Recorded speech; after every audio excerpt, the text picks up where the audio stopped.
बेलावू सहकारी सोसायटी गृहनिर्माण संस्था भविष्यातील आदर्श सोसायटी म्हणून ओळखली जाईल. कुलदीप शेंडे. भविष्यातील लहान मुलांच्या उज्ज्वल भविष्यासाठी स्टडी अलार्म उपक्रम व मोफत आरोग्य तपासणी शिबिराचे आयोजन बेलावू सहकारी गृहनिर्माण संस्थेच्या वतीने करण्यात आले होते.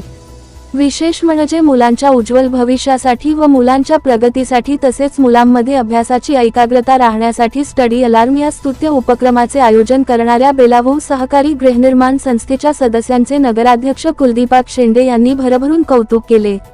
रविवार दिनांक 8 फेब्रुवारी रोजी खोपोली शहरातील भक्ती सोसायटी येथील बेलावू सहकारी गृहनिर्माण संस्थेच्या वतीने काळाची गरज म्हणून लहान मुलांच्या उज्ज्वल भविष्यासाठी स्टडी अलार्म या उपक्रम राबविण्याचा महत्त्वाचा निर्णय घेतला. या उपक्रमाचे उद्घाटन खोपोलीचे नगराध्यक्ष कुलदीप शेंडे, नगरसेविका प्रतीक्षा मयूर रेटरेकर यांच्या हस्ते करण्यात आले.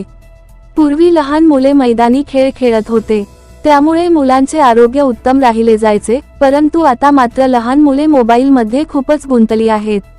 मोबाईलच्या अतिवापराने अनेक लहान मुले अभ्यास करणे सुद्धा टाळत असल्याने यावर उपाय म्हणून खोपोलीतील बेलावू सहकारी गृहनिर्माण संस्था मर्यादित येथील रहिवाशांनी स्टडी अलार्म उज्ज्वल भविष्याची नांदी हा उपक्रम सुरू केला आहे.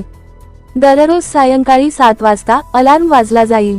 यावेळी अलार्म वाजताच सोसायटीत खेळत असणारी मुले आपल्याला घरी अभ्यास करतील. तसेच यावेळी घरातील टीव्ही, मोबाईल, इंटरनेट काही तासासाठी बंद केले जाईल. त्यामुळे मुलांची एकाग्रता वाढेल, वेळेची शिस्त लागेल, अभ्यासाची गोडी निर्माण होईल, कौटुंबिक संवाद वाढेल. या उद्देशाने स्टडी अलार्म उपक्रम सुरू केला असल्याचे रहिवाशांनी सांगितले. सदरील उपक्रमाचे उद्घाटन खोपोली नगरपरिषदेचे नगराध्यक्ष कुलदीप शेंडे व नगरसेविका प्रतीक्षा मयूर रेटरेकर यांनी केली. खोपोली शहरातील बेलावू सहकारी गृहनिर्माण संस्थेच्या वतीने सुरू करण्यात आलेल्या स्टडी अलार्म या स्तुत्य उपक्रमामुळे भविष्यातील आदर्श सोसायटी म्हणून तुमच्या सोसायटीकडे पाहिलं जाईल. तसेच वरील उपक्रम खोपोलीत सर्व ठिकाणी सुरू करण्याची गरज असल्याचे कुलदीप शेंडे यांनी सांगत आयोजकांचे कौतुक केले. बेलावू सहकारी गृहनिर्माण संस्था व अष्टविनायक हॉस्पिटल पनवेल यांच्या संयुक्त विद्यमाने सोसायटीतील सर्व रहिवासियांसाठी मोफत आरोग्य तपासणी शिबिर सुद्धा राबविण्यात आले. आयोजित आरोग्य शिबिरात रहिवाशांनी मोठ्या प्रमाणात सहभाग घेतला होता. आणि हा स्टडी अलार्म मुलांसाठी किती महत्त्वाचा आहे मला चांगलंच माहिती आहे. माझी 2 मुलं छोटी आहे, ती अभ्यासाला बसवायला सांगितल्यानंतर त्यांची प्रत्येक नाटकं सुरू होतं. मला हे हवंय, मला ते हवंय, तसं केलं तरच मी अभ्यास करेन. त्याच्यामुळे हा अलार्म किती महत्त्वाचा आहे आणि किती मुलांना फायदेशीर ठरणार आहे याचं महत्त्व मला चांगलंच माहिती आहे. आणि नक्कीच तुम्ही जो काही कार्यक्रम केलेला आहे त्याबद्दल मुलांना खूप मोठा फायदा होणार आहे आणि त्यांना पुढच्या भविष्यासाठी खूप चांगला एक अभ्यासक्रम जे काही लागू करणार आहे त्याच्याबद्दल मी त्यांचे पण आभार व्यक्त करते की त्यांनी हे सगळं करण्यासाठी की बाबा आम्ही करू ह्या भिंती जे आता इथे आहेत त्याबद्दल सगळं उपक्रम चालू केला. या उपक्रमासाठी आजच्या उद्घाटनासाठी उपस्थित असलेले प्रतीक्षाताई रेटरेकर, तुमच्या सर्व कमिटी सभासद, खरं तर मला संदेशनी सांगितलं की असं नवीन चालू केलेलं आहे. त्या खूप चांगलं वाटलं की आता चुकीच्या गोष्टी लवकर होतात, चांगल्या गोष्टी लवकर होत नसतात. परंतु तुम्ही एक खूप चांगला मोठा डिसिजन घेतलेला आहे. यामध्ये मेहनत आहे की बाबा प्रत्येक घरोघरी जाऊन जे तुम्हाला चेक करायच्या ह्या सर्व गोष्टी आहेत.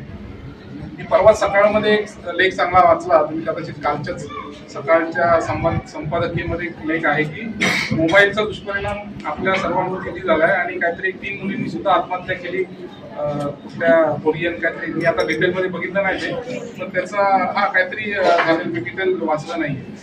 तर सांगायचं उद्दिष्ट असं की खूप मोठा निर्णय आहे तुमचा. हा चालू करताना खूप मोठ्या तुम्ही उत्साहात केलेला आहे, पण ते मेंटेन करणं ही आपली सर्वांची जबाबदारी आहे.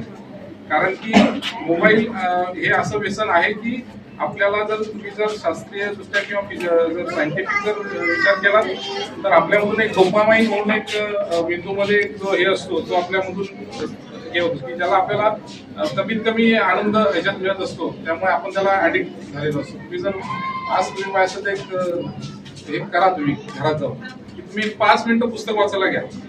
तुमच्या लक्षात येईल की तुम्हाला पुस्तक वाचूनच नाही देणार, काहीतरी कारण येईल, काहीतरी डोक्यात येईल, आपल्याला ती आता ती सवय लागलेली असते.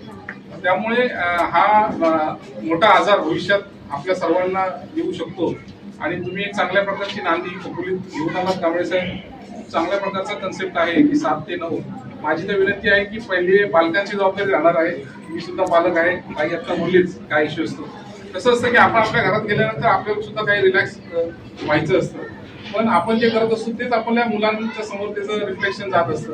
तर त्यामुळे शक्यतो मुलं झोपायला गेली, मुलं कुठल्या ह्याच्याचं बाहेर गेली तर आपण मोबाईलला हात लावून आपण आपल्याला रिलॅक्स होऊ शकतो. कारण की आपल्याला सुद्धा काहीतरी एक एवढा ताणाताणीच्या आताच्या सर्व ह्याच्यामध्ये आपण थोडं रिलॅक्स व्हायला बघतो. तर मुलांसमोर काही गोष्टी न करता आपण ते नसतील तेव्हा जर केलं तर त्याचं इम्प्रेशन चांगलं पडतं. तर या सर्व उपक्रमामध्ये साहेबांनी सांगितले की खोपोलीमध्ये हा उपक्रम प्रत्येक सोसायटीने झाला पाहिजे. नगरपालिका कोणाला फोर्स करू शकत नाही, कारण की सोसायटीमध्ये प्रत्येकाचा अधिकार असतो, प्रत्येकाने ठरवायचं असते की ते करायचं की नाही. असं मग आम्हाला सांगू शकतो की तुम्ही कोण शिकवायला आले आम्हाला, अशा पण गोष्टी काही काही होऊ शकतात असे. त्यामुळे आम्ही आमच्या पद्धतीने सर्वात जास्त अवेअरनेस हा पत्रकारांना करावा लागणार आहे.